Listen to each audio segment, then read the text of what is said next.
me? I just want to talk to him. Why do you have a shotgun? I just want to talk to him. Dad, this is ridiculous. I just want to talk to him. I just want to talk to him. I just want to talk to him. It is not his fault. I just want to shoot him. I just want to talk to him. There is, of course, the Netflix cartoon Camp Cretaceous, which I will not talk about because I have no interest in watching even a single episode of that show, because a random cartoon spin-off TV show should not be considered mandatory viewing to understand the story of a live-action mainline movie series. Have you ever heard of the Clone Wars? That's a cartoon for a live-action series that is awesome and people love. Why can't Jurassic Park have one? Then we get to the dumbest scene in Jurassic Park history. It's so bad. The lava from the volcano is approaching and Owen tries to escape from it while still being paralyzed. So we get the comical scene of him slowly flopping his legs and torso and arms. If you thought that scene was funny, you're a psychopath. I remember when I first saw that scene, I was terrified. And I'm going to show you a scene that's even worse. Let's cue it up.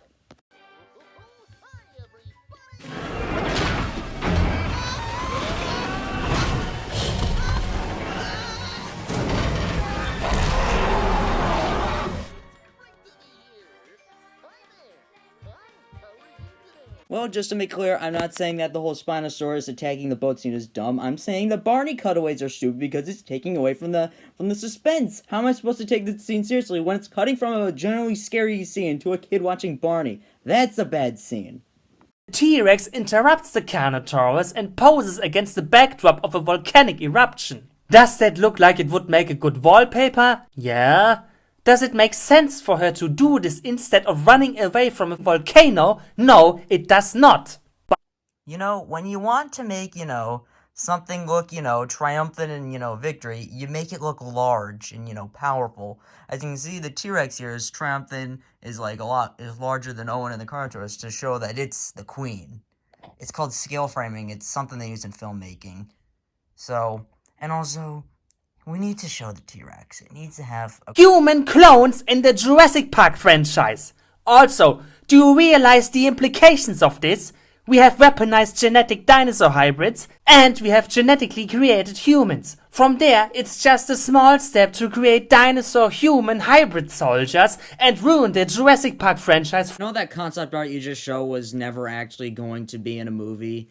Although there was going to be a fourth Jurassic Park, but that was just, just all like, what if, just had like this dumb idea, but then someone stole it and said, this is going to be in the next Jurassic Park movie that never happened.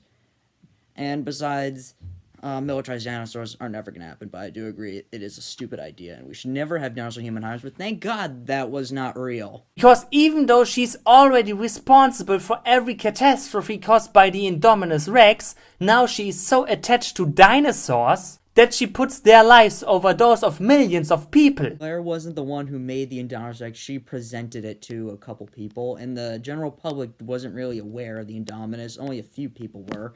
It was more of Hoskins' fault and Dr. Wu's fault, because they're the people who actually had the idea.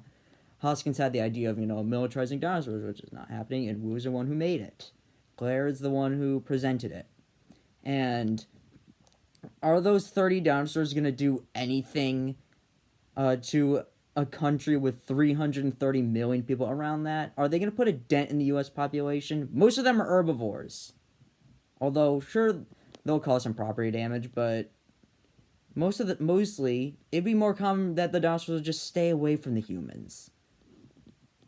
Not trying to risk getting into, any conflict. Suit who couldn't be more obviously evil even if he said "Hail Hydra" directly to her face. Complains that the villains are cartoony, but completely ignores Dennis Nedry being that stereotypical fat computer nerd that was only doing things for money and was just there as a laughing stock for audience to say, like, haha, he's a fat computer nerd, he slipped down the hill, they played a cartoon pineapple slip something. I'm dead serious, they actually did that. And he's playing fetch with a Dilophosaurus, and I'm gonna run you over and run back down. I still think that's actually pretty funny.